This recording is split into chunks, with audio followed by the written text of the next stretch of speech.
Hai, Assalamualaikum. Okay, Assalamualaikum warahmatullahi wabarakatuh. Semua sihat? Okey, untuk topik hari ini kita sambung lagi topik 2 iaitu equilibrium of forces atau dalam bahasa Melayu daya keseimbangan. Okey, kita mulakan dengan umur kita Al-Fatihah.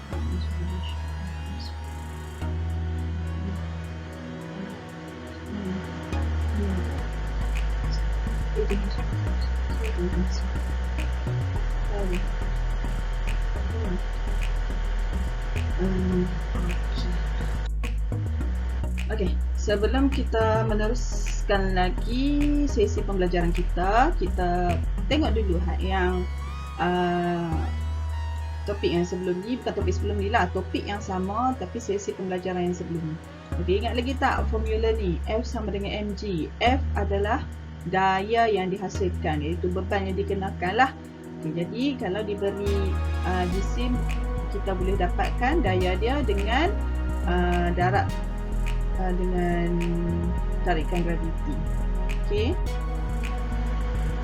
Okey, ingat lagi tak gambar rajah ni, bola yang apa punya diletakkan di atas permukaan yang datar ni kan.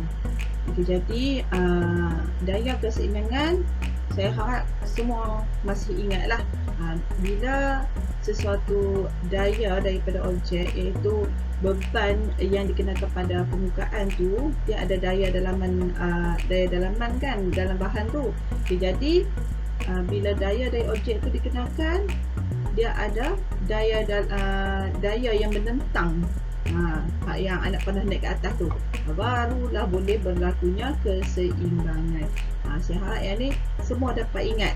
Kalau daya turun ada, daya atas pun ada. Nanti kita akan tengok pula daya kanan, daya ke kiri, betul momen. Yang ni dia baru daya bawah dikenakan, jadi daya yang menentang ke atas pun sama nilai. Jadi berlaku keseimbangan. Okey, yang ni yang selalu saya duk sebut prinsip keseimbangan daya. Okay, jadi keseimbangan daya, kenapa awak kena belajar keseimbangan daya? Sebab apa? Macam saya beritahu kat awak kan, jika sesuatu bangunan tu dia orang panggil apa, berada dalam keadaan yang seimbang, jadi sukalah dia untuk berlaku kegagalan. Betul tak? Kalau dia tak seimbang, katakan contoh tak seimbang tu, rasuk tu dia tak dapat menanggung beban, tiang tu tak dapat menanggung beban, jadi dia tak boleh nak berlaku, dia tak boleh nak seimbang lah, dia tak dapat nak seimbang, jadi dia akan berlaku apa? Berlaku kegagalan. Kegagalan tu macam mana? Contohnya dia akan berlaku crack dulu, dia bagi signal dulu, dia crack dulu. Crack tu apa dia? Retak. Dia retak dulu, itu dah retak banyak dah, dia akan runtuh. Itulah yang dikatakan kegagalan. Jadi bila awak nak buat pembinaan, awak kena tahu macam mana bangunan tu nak berada dalam keadaan keseimbangan daya. Sebab tu awak kena belajar metode structure ni, awak kena tahu macam mana nak kira daya-daya ni. Jadi hukum asas statik ni dia kata apa? Hukum asas statik ni dia menyatakan bahawa jika suatu binaan struktur berada dalam keseimbangan, maka sebarang anggota struktur tu pun berada dalam keseimbangan. Jadi kalau macam binaan tu dia dalam keseimbangan, beam rasuk tu pun seimbang, tiang pun dalam keseimbangan, dapat menampung beban-beban yang dikenakan. Okay, awak boleh tengok rujuk pada nota topik 2 muka surat 2. Okey. Okey, jadi ini adalah persamaan. Dia bukan formula tau, dia persamaan. Persamaan bagi syarat-syarat keseimbangan statik. Okay, di mana jumlah x bila awak buat pengiraan nanti ni, dia kena sama dengan kosong. Jumlah fy pun kena sama dengan kosong, iaitu jumlah vektor daya-daya semua sama dengan kosong. Okay, fx ni dengan fy ni, ingat tak lagi kalau paksi xy, kalau fx daya ke kanan ke kiri, kalau fy daya ke atas ke bawah. Nanti kita akan tengok nanti ni. Cuma awak kena ingat tiga-tiga persamaan ni. Okey, yang B ni pula jumlah momen daya di luar dan di dalam binaan. Dia ada momen ke kanan ke kiri pun kena kosong. Bila kita buat hasil tambah, yang E besar ni kita panggil dia sebagai jumlah hasil tambah. Okey, ataupun dalam bahasa apa ni, kita panggil dia sebagai sigma, tak salah saya. Yang E besar tu kita daripada simbol Yunani kita panggil dia sebagai sigma. Nampak tak tu, sigma. Okey, sigma ni membawa maksud jumlah. Maksudnya simbol tu kita nak buat jumlah. Okay, jumlah katakanlah fx tu ke kanan ke kiri kan. Jadi jumlah daya kanan ke kiri tu sama dengan kosong. Sigma tu. Okay, nanti bila kita buat pengiraan, insya-Allah awak boleh faham lah yang tu. Okey, daripada 3 persamaan tu, jadi awak sepatutnya kena ingat dan kena tahu prinsip keseimbangan statik. Okey, apa itu prinsip keseimbangan statik? Ialah jumlah daya ke kiri sama dengan jumlah daya ke kanan. Sebab apa?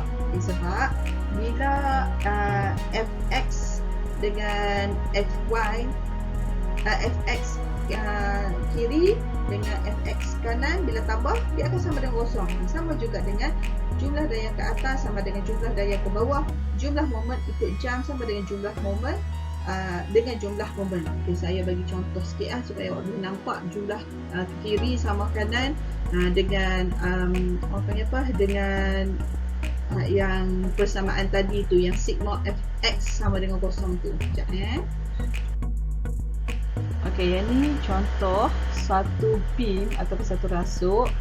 Okay, pada A tu dia ada pin dan pada B dia ada roller, penyokong dia. Okay, tapi nanti awak akan belajar lebih mendalam tentang rasuk dan juga penyokong.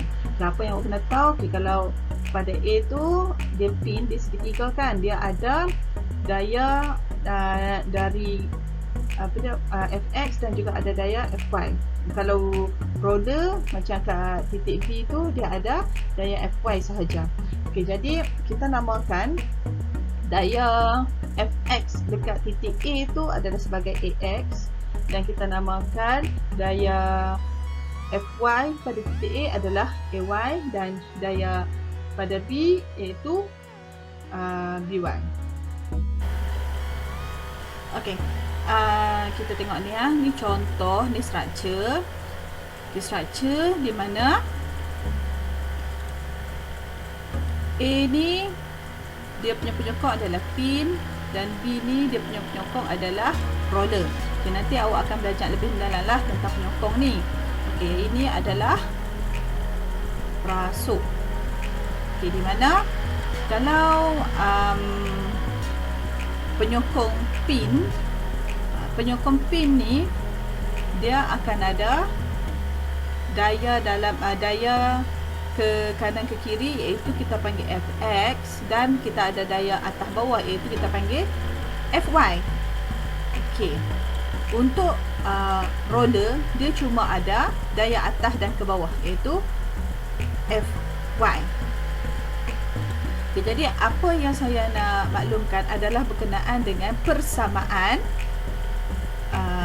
sigma fx sama dengan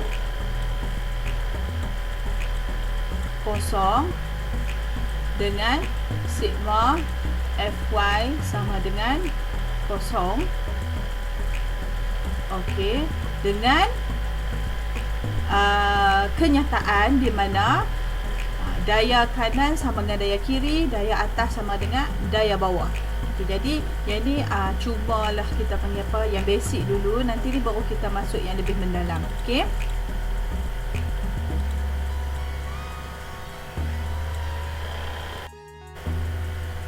Okey, tengok ni prinsip keseimbangan statik ni.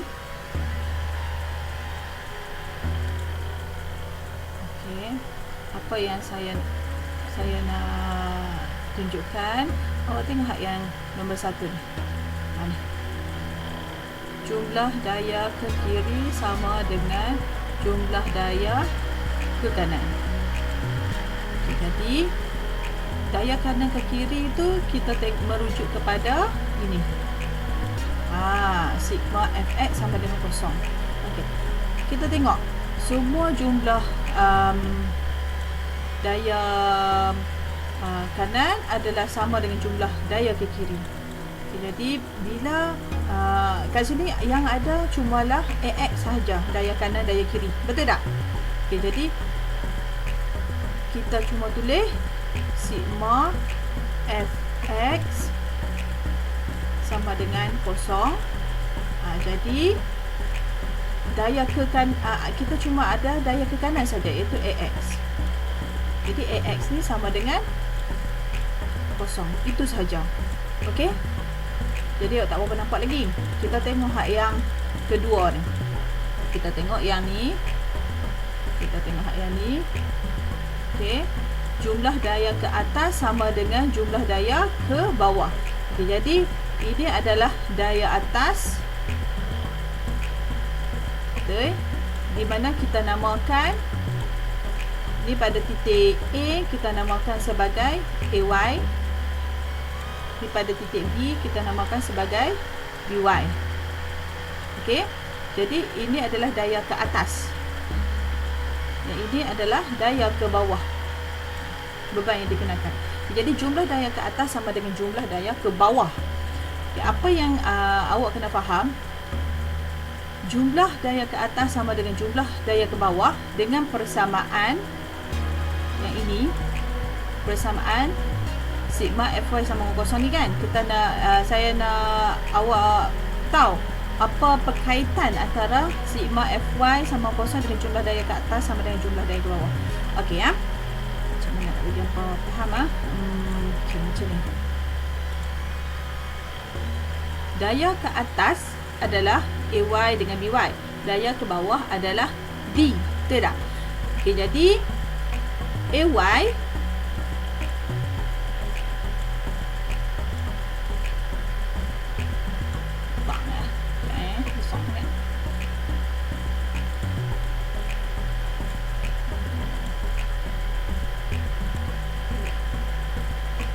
jadi daya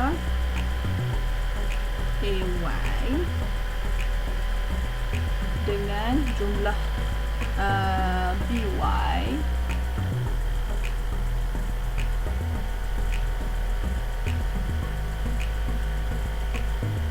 sama dengan D.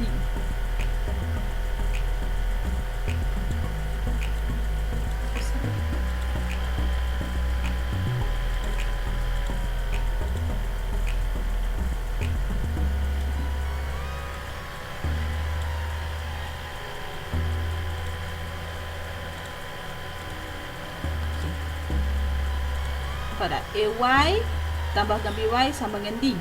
Okay, jadi bila D yang ni persamaan ni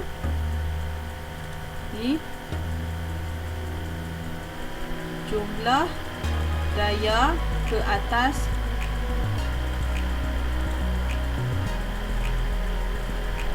jumlah daya ke atas sama dengan jumlah daya ke bawah. Ini nampak tak? Jumlah ke atas adalah AY tambah BY sama dengan D. Okey. Jadi bila D ni dipindahkan ke sini, ni kan melalui persamaan kan? Jadi bila melalui persamaan D ke kiri, dia akan jadi tolak.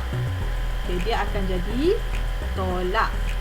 Jadi dia akan jadi macam mana? Dia akan jadi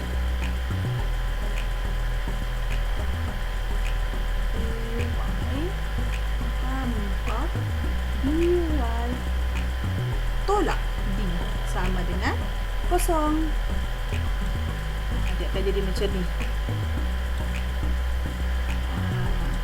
Nampak tak? Sebab D ni dipindah kat sini. Okey. Jadi AY tambah BY tolak D sama dengan kosong. Jadi dia ada perkaitan lah dengan jumlah vektor daya ni. Nampak tak? Ni sigma Fy sama dengan kosong. Jadi sigma Fy ni adalah AY tambah BY tolak D. Okey. Saya tulis kat sini ya. Okey, jadi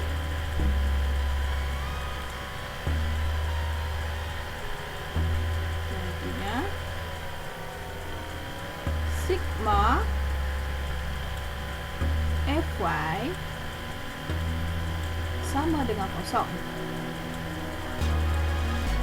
Jadi, apakah persamaan Fy? Okay. Mana yang daya ke atas, dia akan jadi tambah. Mana yang daya ke bawah, dia akan jadi tolak. Jadi, Ay ni tambah kan? Jadi, kita tak payah tulis lah, tambah kat depan. Ay tambah By tolak D sama dengan kosong. Nampak tak perkaitan dia? Okay, perkaitan apa? Perkaitan yang tadi ni. Perkaitan hak yang prinsip keseimbangan ni. Perkaitan yang prinsip keseimbangan ni. Ini ni. Dengan jumlah vektor ni. Okey. Dia ada perkaitan. Jadi, saya harap hampa faham lah ni. Ni hak yang sigma Fy sama kosong, sigma Fx sama dengan kosong, dengan perkaitan antara jumlah daya ke atas sama dengan jumlah daya ke bawah, perkaitan jumlah ke kiri sama dengan jumlah ke kanan. Itu adalah perkaitan dia. Okey. Jadi, maksud untuk prinsip keseimbangan statik dengan jumlah vektor dengan jumlah momen ni, harap hampa faham lah. Jadinya, ni sigma Fx sama kosong ni, dia bermaksud jumlah daya ke kiri sama dengan jumlah daya ke kanan.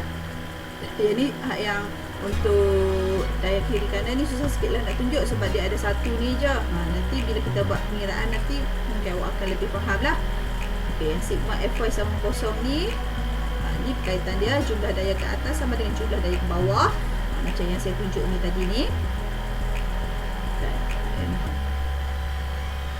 Dan juga N.